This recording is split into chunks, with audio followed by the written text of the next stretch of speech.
আমরা সবাই জানি যে ক্রসওয়েভ ইকোসিস্টেমের মধ্যে ইতোমধ্যেই ক্যাওস ওয়ার্ল্ড গেমটি রয়েছে। এছাড়াও ক্রস রিওয়ার্ড সেকশনের মধ্যে একটি রিওয়ার্ড বিভাগ রয়েছে, যেখানে আমরা 30 তারিখ পর্যন্ত আমাদের ক্রস টোকেন জমা রাখতে পারি এবং এর বিনিময়ে ক্যাওস ওয়ার্ল্ড টোকেন পেতে পারি। কিন্তু এই ভিডিওতে আমরা টোকেনোমিক্স নিয়ে আলোচনা করব। আমরা দেখব গেমটির অভ্যন্তরীণ অর্থনীতি কিভাবে কাজ করে এবং কিভাবে আমরা সেই বহুল কাঙ্ক্ষিত লাল ডায়মন্ড অর্জন করতে পারি।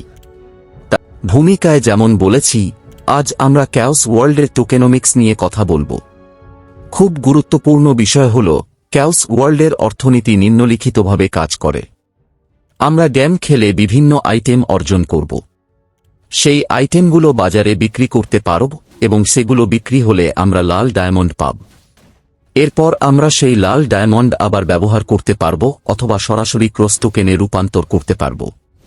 মনে রাখতে হবে, লাল ডায়মন্ড এমন একটি মুদ্রা যা ক্যাওস ওয়ার্ল্ডের অর্থনীতিতে গুরুত্বপূর্ণ ভূমিকা পালন করে, কারণ এটি শুধুমাত্র মার্কেট প্লেসের মাধ্যমেই অর্জন করা যায়।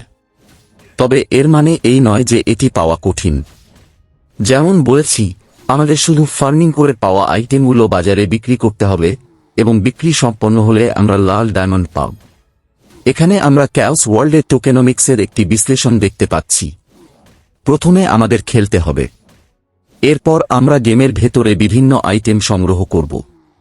ফার্মিং করার সময় পাওয়া সেই আইটেমগুলো বাজারে বিক্রি করতে হবে। বিক্রি সম্পন্ন হলে আমরা লাল ডায়মন্ড পাব এবং সেই ডায়মন্ড ব্যবহার করে আরও শক্তিশালী আইটেম কিনতে পারব অথবা সেগুলোকে ক্রস টোকেনে রূপান্তর করতে পারব।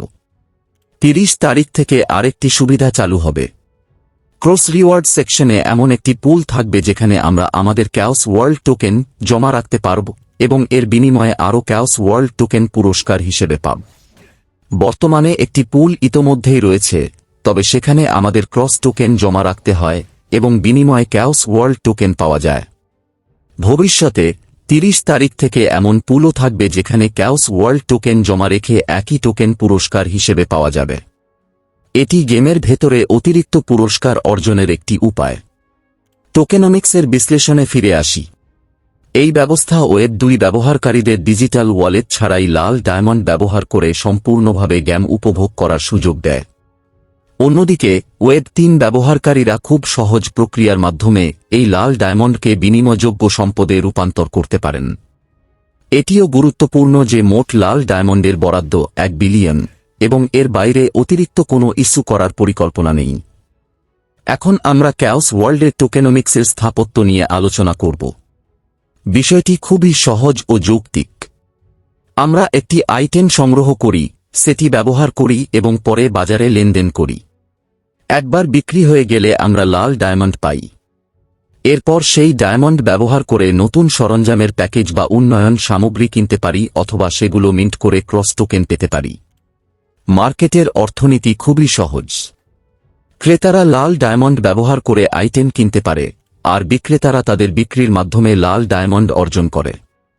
মনে রাখতে হবে, সাধারণ খেলোয়াড়দের জন্য বিক্রির উপর 50% কমিশন রয়েছে। যদি ভিডিওটি এবং চ্যানেলের কন্টেন্ট আপনাদের ভালো লাগে তাহলে একটি লাইক দিতে ভুলবেন না। নিচের সাবস্ক্রাইব বাটনে ক্লিক করে বেল আইকনটি অন করে রাখুন যাতে নতুন কোনো ভিডিও মিস না করেন। দেখা হবে ক্যাওস ওয়ার্ল্ড ক্যাম্পেইনের পরবর্তী ভিডিওতে।